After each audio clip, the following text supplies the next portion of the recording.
Vox. George Floyd. Son nom a fait le tour du monde. Afro-américain d'une quarantaine d'années, George Floyd a été assassiné le 25 mai 2020 à Minneapolis, en pleine rue, et sous les yeux des caméras, par Derek Chauvin, policier alors qu'il tentait de l'appréhender. Cela est triste à dire, mais ce genre d'actes sont devenus de simples faits divers aux États-Unis. Même si l'on est obligé d'admettre que le taux de criminalité de la communauté afro-américaine est extraordinairement élevé, rien ne justifie une telle injustice. Le racisme. Le racisme en est pour beaucoup dans ce genre d'affaires.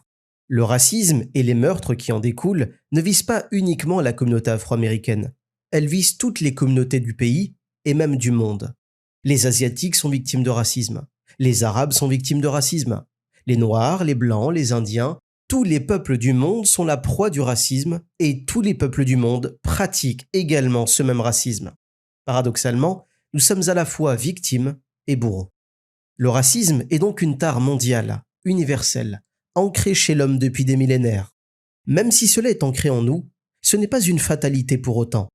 L'être humain peut en sortir. Encore faut-il qu'il le veuille et qu'il sache comment y parvenir. Et justement, un homme en a fait l'expérience et en a été libéré. Son nom, El-Hajj Malik El-Shabazz, plus connu sous le nom de Malcolm X. Malcolm X était un Afro-Américain, né dans les années 20.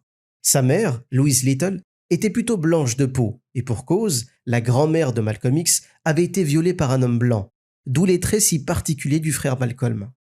Son père et ses oncles ont tour à tour été assassinés par des membres du Ku Klux Klan, sans que de véritables enquêtes ne soient menées.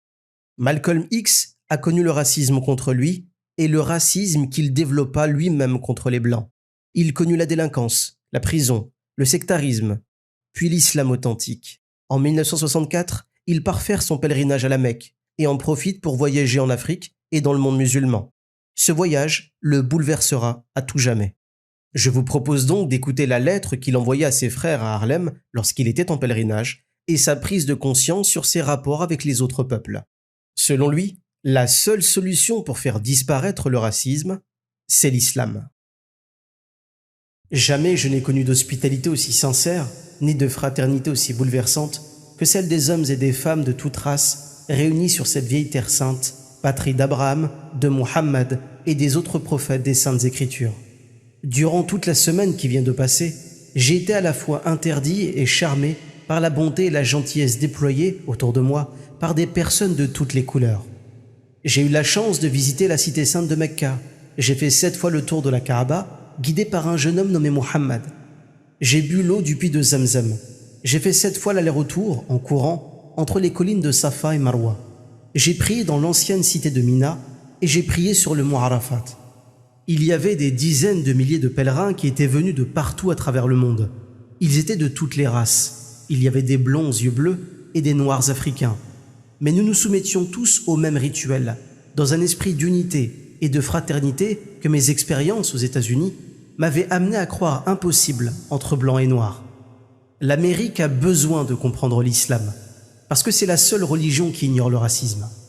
À travers mes voyages dans le monde musulman, j'ai rencontré, discuté et même mangé avec des gens que nous aurions considérés comme des blancs aux États-Unis. Mais la mentalité du blanc était absente de leur esprit et avait été remplacée par l'islam. Jamais auparavant, je n'avais vu une telle fraternité réunissant des gens de toutes les races. Peut-être serez-vous renversé par ces mots, surtout venant de moi. Mais ce que j'ai vu et vécu au cours de ce pèlerinage m'a obligé à réviser certaines idées qui étaient miennes, à rejeter certaines conclusions auxquelles j'étais parvenu. Cela n'a d'ailleurs pas été très difficile, car en dépit de mes fermes convictions, j'ai toujours été un homme qui sait faire face à la réalité et qui l'accepte, qui aime vivre de nouvelles expériences et apprendre de nouvelles choses. J'ai toujours gardé un esprit ouvert, ce qui est nécessaire à une flexibilité qui va de pair avec toute quête intelligente de la vérité. Au cours de mes 11 derniers jours ici, dans le monde musulman, j'ai mangé dans le même plat, bu dans le même verre, dormi sur le même tapis et prié le même Dieu que mes frères musulmans aux yeux les plus bleus, aux cheveux les plus blonds et à la peau la plus blanche qui soit. Dans leurs paroles comme dans leurs actes, les musulmans blancs sont aussi sincères que les musulmans noirs d'Afrique, qu'ils soient du Nigeria, du Soudan ou du Ghana. Nous sommes véritablement frères, parce qu'ils croient en un seul Dieu. Ils excluent de leur esprit, de leurs actes et de leur comportement toute considération raciale. J'ai pensé, en les voyant, que si les Blancs américains admettaient l'unicité de Dieu, ils pourraient peut-être admettre également l'unicité de l'homme et ils cesseraient de s'affronter, de nuire à autrui pour des raisons de couleur. Le racisme étant le véritable cancer de l'Amérique, nos chrétiens blancs devraient se pencher sur la solution islamique du problème. Solution qui a fait ses preuves et qui pourrait peut-être intervenir à temps pour sauver l'Amérique d'une catastrophe imminente. Celle-là même qui s'est abattue sur l'Allemagne raciste et qui a fini par détruire les Allemands eux-mêmes. Chaque heure passée ici, en Terre Sainte, m'a permis de mieux comprendre le problème racial des États-Unis. L'on ne saurait blâmer le noir pour son agressivité dans ce domaine. Il ne fait que réagir à 4 siècles de racisme conscient de la part des Blancs.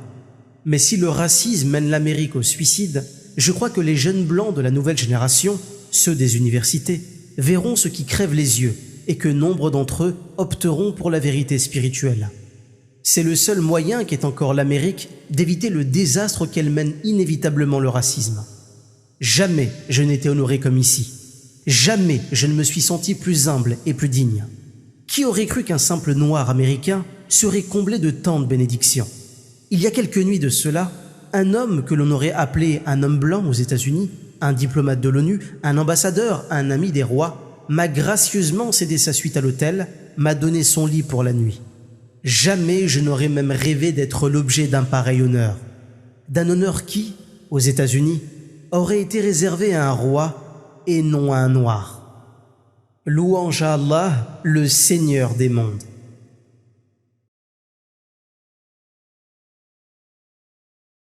Pour nous aider à améliorer la qualité de notre travail et faire vivre ce média, vous pouvez nous aider en faisant un geste sur notre page PayPal et Tipeee. Les liens sont en description. Barakallahu fikoum et merci à vous.